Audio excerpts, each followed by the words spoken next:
এই যে দেখো রাত্রেবেলা এখন আমরা একটু নারকেল ছাড়াচ্ছি। এখন রাত প্রায় 10টা বাজতে যায়। তো বাপিরও ঘুম পেয়ে গেছে, এখন বলছে মা পায়েস খাবো। বই টই পড়েছে, শরীরটাও ভালো লাগছে না সেরকম। তা আমি বলছি যে পায়েস খাবে, তার নারকেলটা ছাড়াই তাহলে। এই যে এখন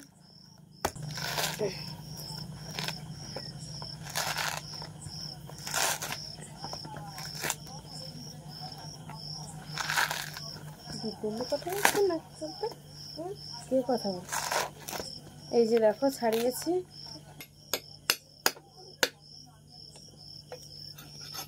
ডাটাগুলো একটু পরিষ্কার করে নি।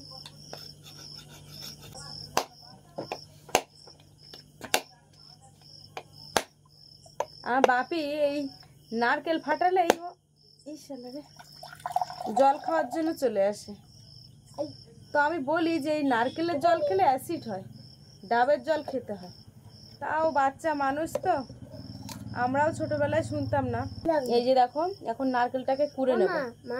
এই যে হাঁড়ির মধ্যে 3 মুঠো গোবিন্দভোগ চাল নিয়ে নিয়েছি, আর গোবিন্দভোগ চাল দিয়েই পায়েসটা করব। ঠিক এরকম মাঝে মাঝে হঠাৎ হঠাৎ বায়না করে যে মা এরকম পায়েস খাবো, এটা খাবো, ওটা খাবো। তো যখনই বায়না করে আমি কিন্তু ঠিক তখনই ওর বায়নাগুলো মিটিয়ে দিই। চালটাকে ধুয়ে আগে চাপিয়ে দিই, তারপরে নারকেলটাকে কুড়ে নেব। এই থালাটাকে উপর করে দিয়েছি আর এইভাবে নারকেলটাকে কুড়ে নেব।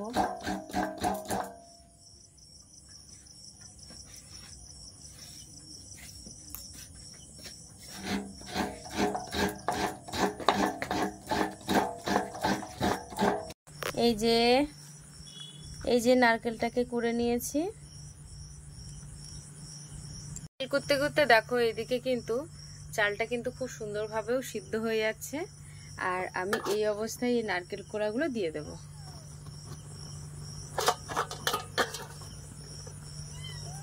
তোমরা চাইলে এটাকে আবার রস বার করেও দিতে পারো।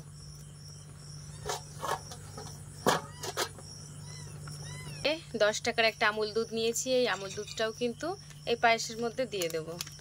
আমি কিন্তু অন্যভাবেই পায়েস রান্না করি, কিন্তু আজকে অল্প পায়েস বলে আরেকটু অন্যরকম ভাবে করছি। তোমরা কেমন ভাবে করো সেটাও কিন্তু আমাকে জানাবে অবশ্যই। আমি যখন বেশি করে পায়েস রান্না করি তখন কিন্তু সত্যি অন্য সিস্টেমে করি, আর আজকে অল্প করে পায়েস করছি বলে আজকেও অন্য সিস্টেমে করছি। পায়েসে দিয়ে দেবো সামান্য পরিমাণে লবণ। অনেকে আবার পায়েসে লবণ দেয় না, কিন্তু বিশ্বাস করো পায়েসে লবণ দিলে কিন্তু সত্যি একটা আলাদা টেস্ট আসে। আর এই যে দেখো দুধ দেওয়ার পরে কিন্তু একদম হাঁড়ি থেকে উতলে উঠে যাচ্ছে। এবারে আমার এইভাবে নাড়াচাড়া করতে হবে। এবারে দিয়ে দেব স্বাদ অনুযায়ী চিনি। তোমরা তোমাদের চিনির পরিমাণটা বুঝে দেবে। এবারে দিয়ে দেব কয়েকটা ধোয়া তেজপাতা। তেজপাতা দিয়ে আবারও নাড়াচাড়া করব। এখনো কিন্তু ভাত ঠিকঠাক ভাবে গলেনি। সন্ধেবেলা সকালবেলা ঠিক বাপির একটা বায়না আসে, মা আজকে এটা রান্না করো, মা ওটা করো, মা ওটা করো। যাই করে একটু একটু করে ওর জন্য করে দিই, আর ওর নামে আমাদেরও খাওয়া হয়ে যায়। এই যে খেতে বসে গেছি। এখানে ঢেঁড়স আলু ভাজা আছে, আর একটা ঢেঁড়স আলু দিয়ে চিংড়ি মাছের তরকারি আছে। এটা ফ্রিজের মধ্যে ছিল, এটা গরম করে নিয়েছি। তো এখন খেতে বসে গেছি, আর সাথে পায়েস তো আছে।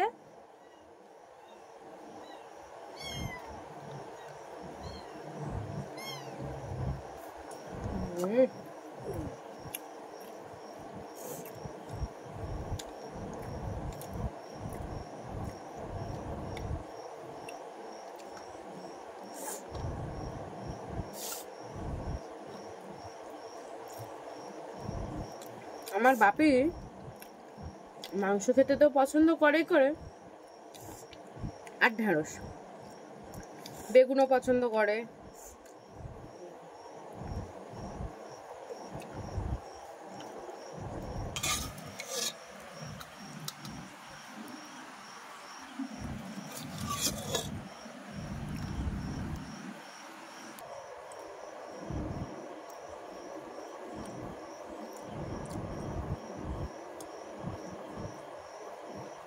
পায়েসটা দারুণ হয়েছে, মিষ্টিটা একটু বেশি হয়ে গেছে।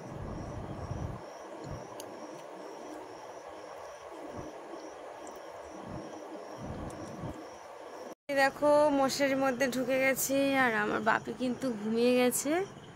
আর আমার সাথে দেখো কে খেলা করছে, এই যে দুজন, ওরা খেলা করছে আমার সাথে।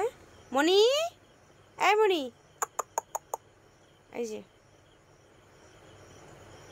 এই হচ্ছে মালা, আর এইটা হচ্ছে মনি।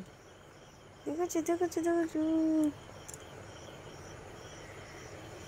এখন অনেক বেজে গেছে গো, 11:30টার উপরে বেজে গেছে।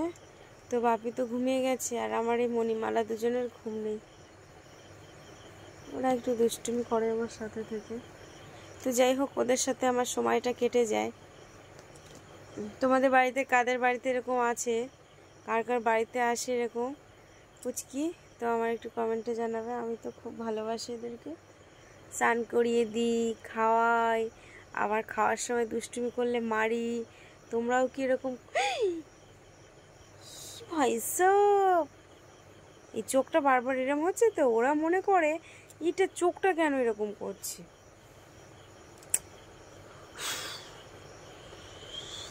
মালা, এই যে মালা, ও মালা।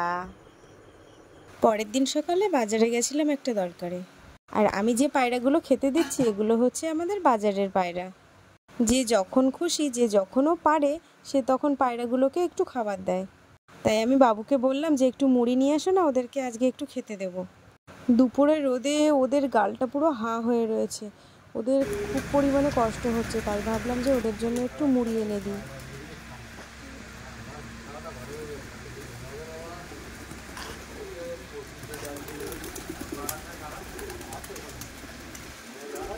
নিচে করো, হাত নিচে করো, আর বসে তুমি নিচে বসে হাতে খায়। আমার খাচ্ছে না, ভয় পাচ্ছে আমার দেখে। ও আছে না তো, তাড়াতাড়ি যেতে চাইছে না। হাতে খায়।